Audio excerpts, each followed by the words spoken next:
worship God. It feels good to just, even in spite of what I'm dealing with, to be able to lift my hands and worship. In spite of what I'm going through, it feels good to be able to lift my hands and be able to worship. I thank God for praise, but I thank God for worship as well. I thank God for how worship brings me past the holy place. I thank God for how worship takes me into the most holy place. It takes me to where the Spirit of God rests. It takes me to where the Spirit of God rules. It takes me to where the Spirit of God abides. I thank God that I'm able to worship. Thank you, Jesus.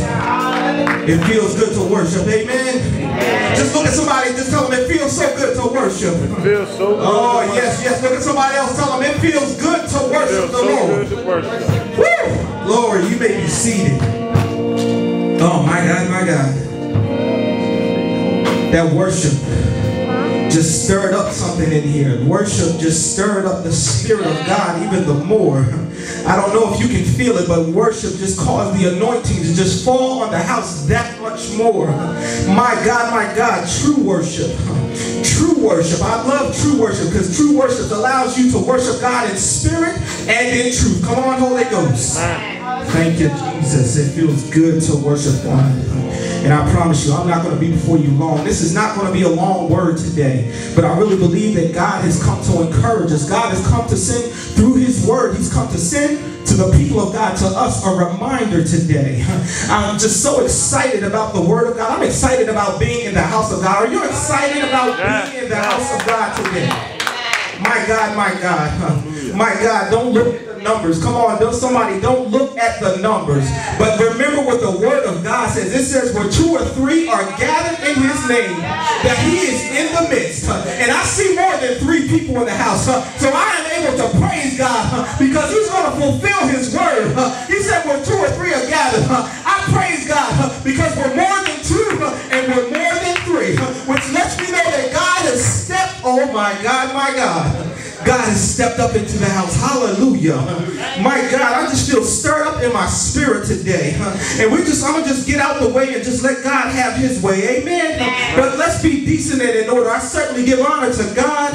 I certainly give honor to Christ Jesus and the Holy Ghost. I certainly give honor to my pastor and first lady. God bless you. We certainly give honor to you today. Give honor to Pastor Theo and Sister Cindy.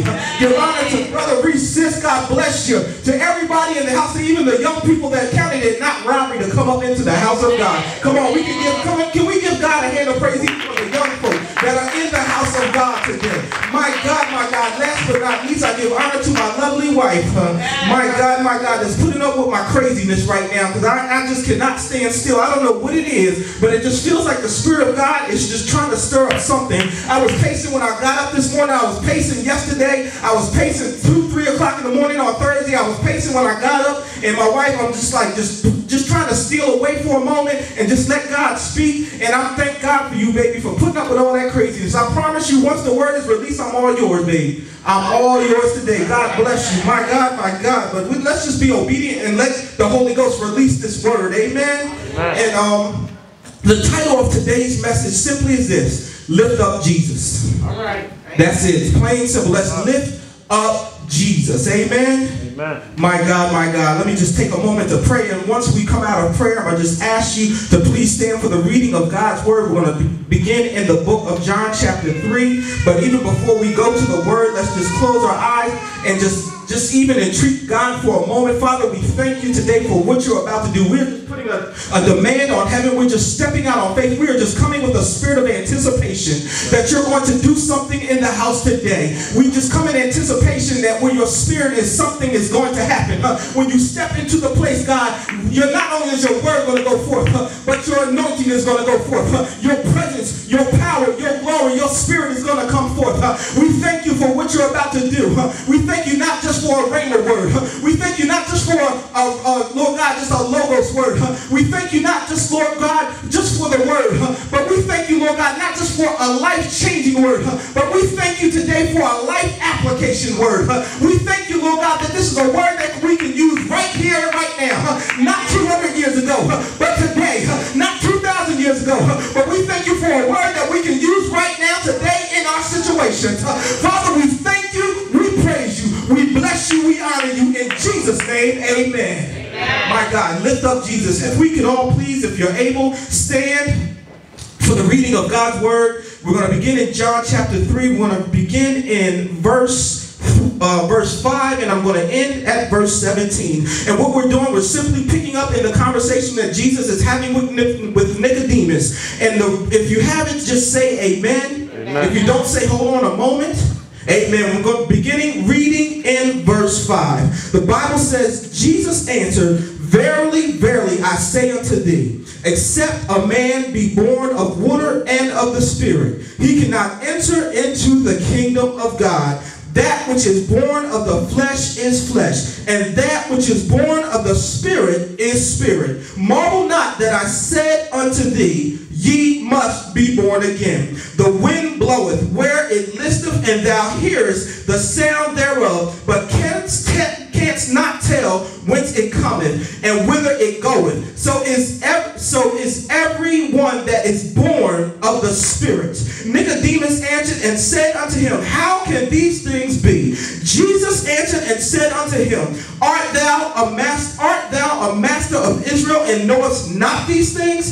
Verily I say unto thee, we speak that we do know, and testify that we have seen, and ye receive not our witness. I have told you earthly things, and ye believe not. How shall ye believe if I tell you of heavenly things? And no man hath ascended up to heaven, but he that cometh down from heaven, even the Son of Man which is in heaven. And as Moses lifted up the serpent in the wilderness, even so must the Son of Man be lifted up, that whosoever believeth in him should not perish, but have eternal life. For God so loved the world that he gave his only begotten Son, that whosoever believeth in him should not perish, but have everlasting life. For God sent not his Son into the world to condemn the world, but that the world through him might be saved. Amen. You may be seated. My God, that is a powerful,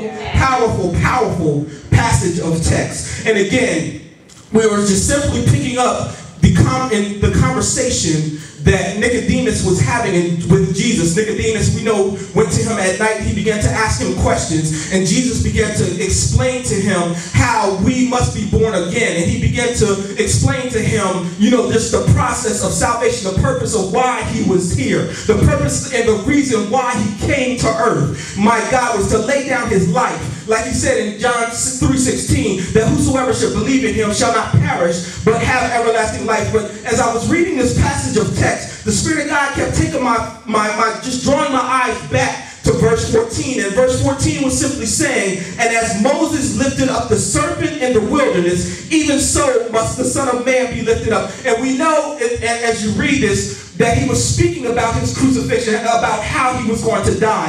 And he was going back, he was taking Nicodemus back in the archives. He was taking Nicodemus back to the back in the day type thing. And he said that there was a time in Numbers chapter 21, when you read verses 8 and 9, it speaks of a process that Moses did where he had to take a brass serpent and he had to put it on a pole. And again, here the children of Israel being in disobedience. So what God did is that he sent serpents to bite them and to nip on them, and they were poisonous serpents. And the Bible said back in Numbers 21 how many people died. But he instructed, thank God that he has mercy, because he could have let them all go, but he said, I'm not going to let them go, I'm going to be merciful. So here's what I want you to do, Moses, is take a serpent, fashion a serpent of brass, put it on a pole, so that when somebody is bitten, that when they look to that serpent, that they will not die, but they'll live. And I like that, because Christ is saying that that's symbolic of how he's going to die, that he's going to be hung up on the cross, he's going to be put on a pole, just like that brass serpent. And as he's hung high and stretched wide, and as he's lifted up on that cross, that not just people back then, but people even today, that they can look to the cross where he shed his blood, where he hung his head and died. And when they look to that cross and they begin to believe in Christ, that he not only died for you, but he also died for me, that when you believe in him,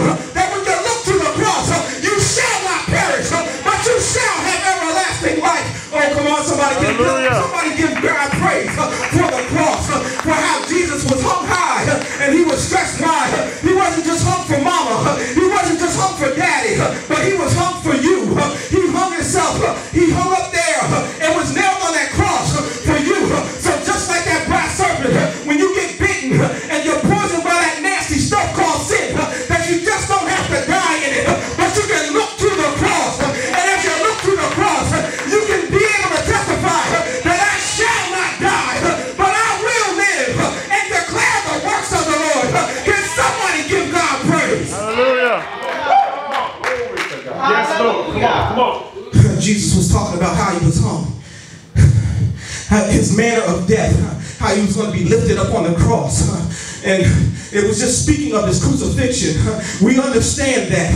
But we also have to understand something. Speaking again of a life application word, that today, Jesus for us, he's not lifted up on a cross. He doesn't have to be hung on a cross and die. But there are ways and places in our lives that Jesus still has to be lifted up today. Come on, can we have this as a life application word today? Can the Holy Ghost preach this thing as a life application word? No, we don't have to hang him and crucify him. But there is places in our life, not just in crucifixion, but there are still places in our life that are still needing Jesus to be lifted up today. There's places in our lives where Jesus needs to be lifted up today. The Spirit